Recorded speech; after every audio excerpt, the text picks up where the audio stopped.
In 1984, daffodils were on the top of many student shopping lists. The reason? The rise to fame of a sensitive flower called Morrissey and his band of Smiths. I used to know Stephen Morrissey because in the punk days, you know, 77, 78 in Manchester, there was quite a vibrant little circuit, and Morrissey was a strange little character on the edge of it all. Stephen was the bespectacled nerd at the back of the gig. He was not unlike Roy out of Coronation Street. He seemed a little bit retarded. You were a bit worried about him. He then rang me up, probably in about 1980, to say could I go and see him. So I went out to see him at his mum's house, and I went into sat in his bedroom, lined with James Dean's pictures, and he announced to me that he was going to decide, I'm going to be a pop star. I remember sitting there thinking, why the hell you are, Stephen? So I heard the name The Smiths, and that Stephen Morrissey was in it. And it just sounded like too quirky and too eccentric to really matter. And then I heard this charming man, and I could not believe it.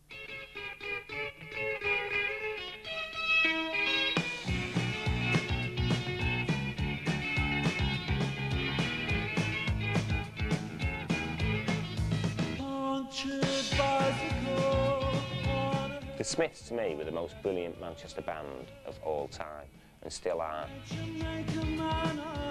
Anybody who could wear a hearing aid, an Elvis t-shirt, and have a quiff like that, roll about on the floor with flowers in his back pocket, now that's a pop star, you know. Ricky Martin, my ass. Why pamper life's complexity when the leather runs smooth on the passenger seat? For me, they were like all the worst episodes of Coronation Street.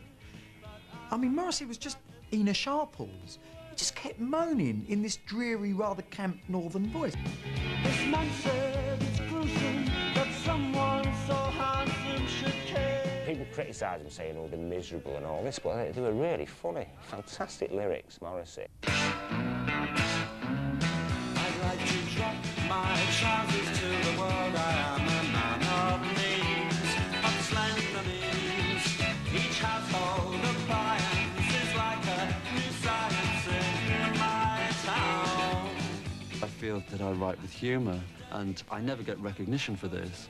But when people say Morrissey is so miserable, to me it's just a lazy journalism. It's just a very surface opinion. I couldn't stand the Smiths, no, not at all. I was a rock fan, and I was into hedonism and escapism. I loved rock and hip-hop, and the Smiths gave all of us lots something to kick against, really, you know, because they were such moaning minis, the lot of them, really.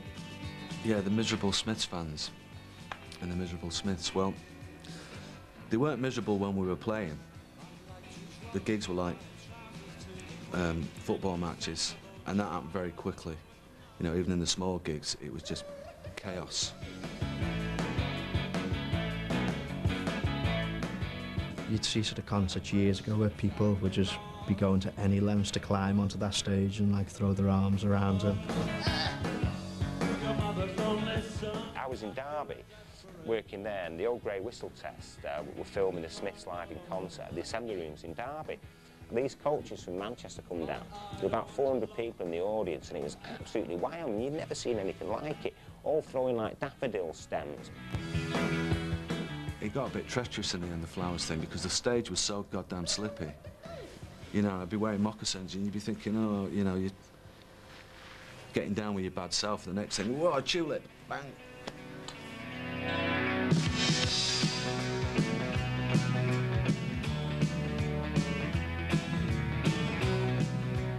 And I remember going to Smiths concerts, and you get there, and there would be thousands of people with, you know, big, huge quiff, national health glasses, a hearing aid, and, you know, big sort of flowery shirts or Smiths t-shirts, whatever. I mean, all looking absolutely identical. And he helped us all because we could all go to second-hand shops, Oxfam, and get cheap old blouses and stuff and wear those. Never wore a hearing aid, never wore national health glasses for a laugh. Morrissey style ran kind of parallel to mine in a way, without sounding too sort of contrived about it.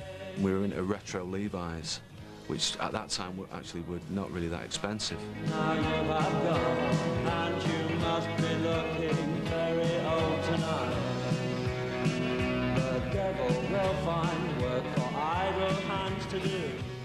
He'd look cool now, You know, he wore faded denim 501s, you know, and a white shirt that was always open, and he always used to have his hand on his chest and be doing all this kind of thing. You'd be like, oh. He was just like a stick, wasn't he? He was like, he was really thin and had nothing to him. His body just went like that.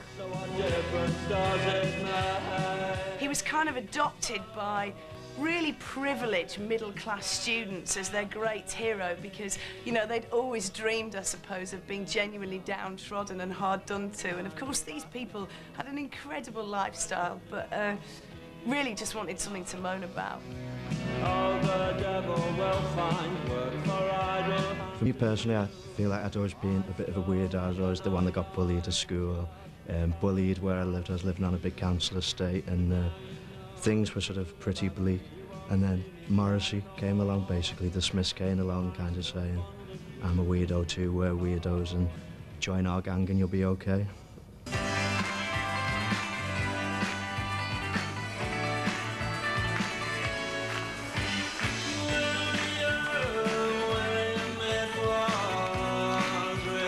And I just ended up choosing William, It Was Really Nothing, and writing a play based around the song. At the tender age of 15, he wrote his first play, William, in 2 hours, and it's just finished a successful run at the Royal Court Theatre in London. Since we're short of staff, we sent a bit of a prat on to interrogate this budding young genius. And I was going up to Newcastle to do an interview on the Tube. I got a phone call from the Tube and they said, by the way, we thought, you know, we should let you know Morrissey said that he'd like to do the interview himself, he'd like to interview you. How do you find the first months of fame? Well, I'm enjoying them immensely. It's just really, really exciting. Fame is very important to you, isn't it? Yeah, I mean, I don't want to die and be no one. You see me meaning? I do indeed. Yes. I can't bear to look back on the interview. It kind of makes me cringe because I got it so wrong, and I was sort of young and spotty and wearing a jumper that I borrowed off of my uncle and everything, and it was just really, I can't bear to watch it. Jolly good, Sean. And can I ask you a question, right? Yes. What have the Smiths been doing recently? The very standard group things. We've been in the studio and we've recorded a new single. When I look back, it's like a bit of a fairy tale, really. It's not the sort of thing that happens to 16-year-olds.